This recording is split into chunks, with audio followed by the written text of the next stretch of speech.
Hey there, Coach Tanya J here, the empowerment and transformational Christian coach for women. Well, ladies, I just wanted to talk to you just a couple of moments about your purpose, walking in your purpose. But before I do that, let me ask you a question.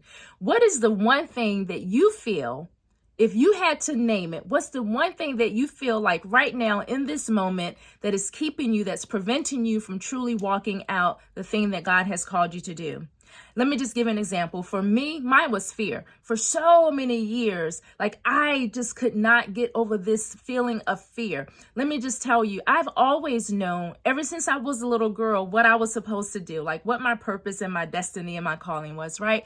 But fear literally would just keep me stuck. I felt like I was in quicksand, like I could not get out of this fear quicksand, right? So what is the one thing that's preventing you from walking in what God has truly called you to do? I know sometimes it can be challenging. It can be almost overwhelming. Like, oh my gosh, I can't believe you've called me to do this. But sis, I want to encourage you that again, only you can do what it is that God has called you to do. It doesn't matter if someone else is doing the exact same thing. Yours is going to be unique. Yours is going to be different. But I really want to just take a moment to encourage you, whatever that thing is, that you really need to begin to identify what it is. Like, begin to journal. What is this thing and how can you get over that? For me, I just had to dig down deep, and I had to be confident in who I was and what I knew that God had called me to do in order for me to step out of that box.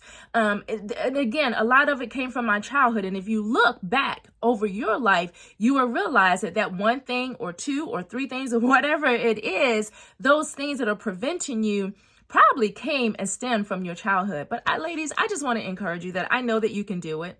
I know that you can literally do what it is that God has called you to do. This is why it's so important that you really download my free mini workbook on the keys to unlocking the doors to your purpose, because it really begins to talk about things like passion and identity. There's so many things that are wrapped up into what we have been called to do that we may have forgotten. Like, think about when you were a child. Like, what are some of the things that literally excited you, or some of the things that you were like, oh, when I grow up, this is what I want to be? If we go back to our childhood, we will sometimes find, not sometimes, I'm confident you will find that thing that you have been called to do. So listen, I just wanted to encourage you and just say that you can do it, sis. You have this, no matter what it looks like, no matter what those challenges are. It is now time for you to walk in the thing that God has called you to walk in. Well, that about wraps it up for now. Coach Tanya J signing off, and I will talk to you ladies soon.